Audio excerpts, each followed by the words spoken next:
Sebuah perjalanan musim liburan harusnya menyenangkan. Namun bagaimana bila pesawat mendapat serangan teroris yang tak terlihat? Virus mematikan.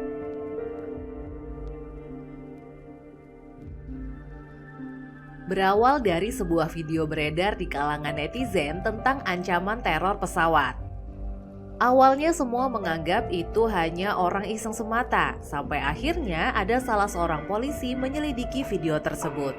Hasil penyelidikannya cukup mengerikan, karena ternyata ada eksperimen pembunuhan dengan virus.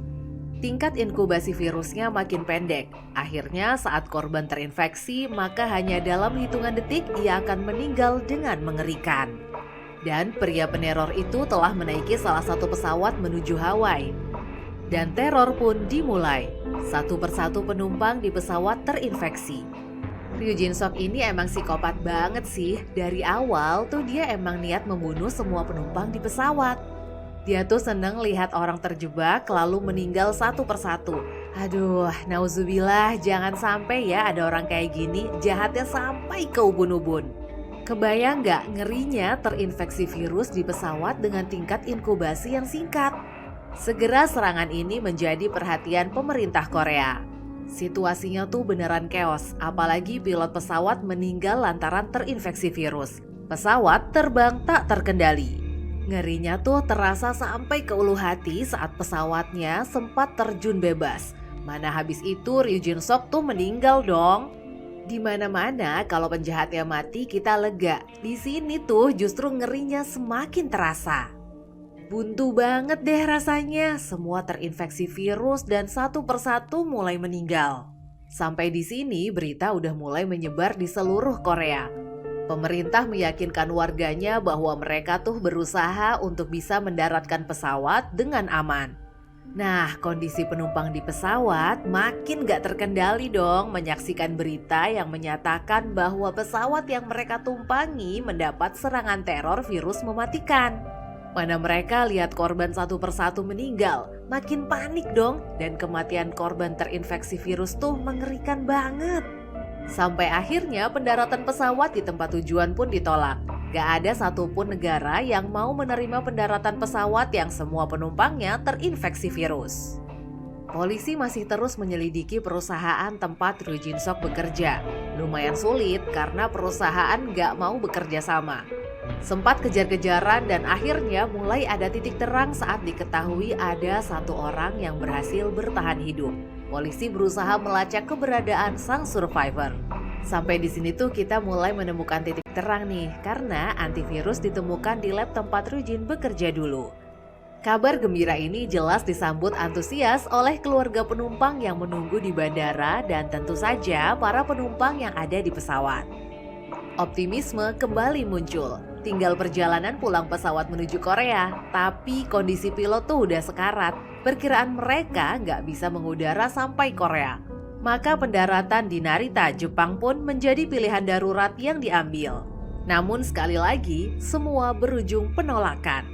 Pesawat Korea ini nggak diizinin mendarat di Jepang. Mereka malah diminta segera meninggalkan area pangkalan udara Jepang.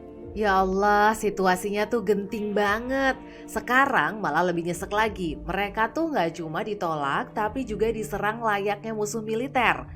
Pesawat yang berisi warga sipil yang kondisi fisiknya jelas sedang terinfeksi virus ini ditembaki sama pesawat tempur Jepang. Dilematis banget. Di satu sisi, seluruh penumpang pesawat tuh udah butuh banget penanganan. Namun di sisi lain, Jepang juga nggak mau ambil resiko membahayakan rakyatnya lantaran virus ini dianggap telah bermutasi sehingga lebih membahayakan lagi. Di titik ini tuh kita udah nggak bisa bicara mana yang benar dan salah. Semua punya urgensi, pertimbangan, dan kondisi masing-masing. Periode inkubasi virus emang makin pendek. Sampai di sini kita tuh melihat betapa keputusasaan mulai terasa. Apalagi opini publik menjadi semakin buruk pasca penolakan pendaratan di Jepang.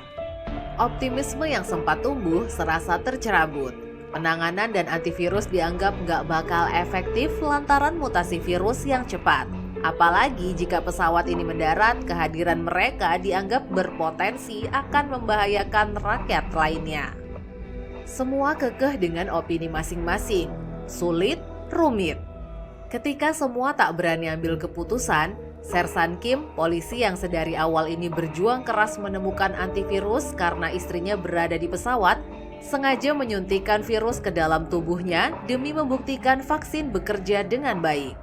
Pemerintah Korea akhirnya memutuskan untuk mendaratkan dengan selamat pesawat KI-501. Hal ini langsung menerbitkan gelombang penolakan pendaratan pesawat KI-501. Di titik lain, Sersan Kim juga sedang mempertaruhkan nyawanya demi pembuktian vaksin. Tatkala pesawat harusnya bisa mendarat dengan selamat, gelombang demonstran justru memadati bandara sehingga titik pendaratan harus diubah.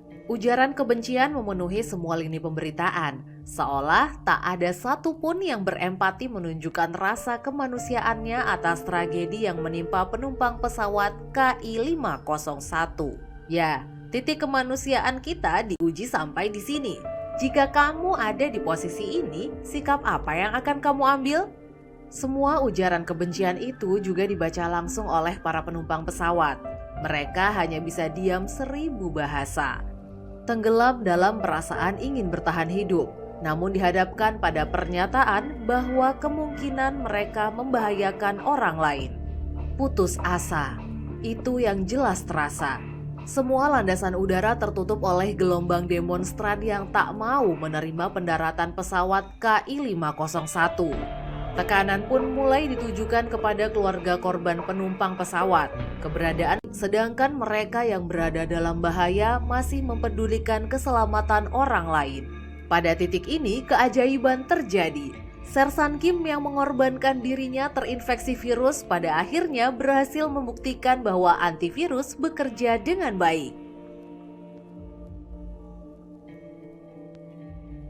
Segera pesawat KI-501 yang semula memutuskan untuk tidak mendarat, diminta untuk kembali dan melakukan pendaratan. Pendaratan tak berlangsung mulus lantaran pesawat kehabisan bahan bakar. Dengan dramatis, akhirnya pesawat bisa mendarat dengan selamat. Mereka juga diintimidasi. Situasinya begitu pelik. Titik kritis keputusan kita diuji. Keputusasaan bukanlah pilihan. Pada akhirnya, para penumpang memutuskan untuk tidak mendarat. Bukan karena mereka tidak yakin bisa bertahan hidup, melainkan lantaran mereka ingin menjaga kelangsungan hidup orang-orang tercinta.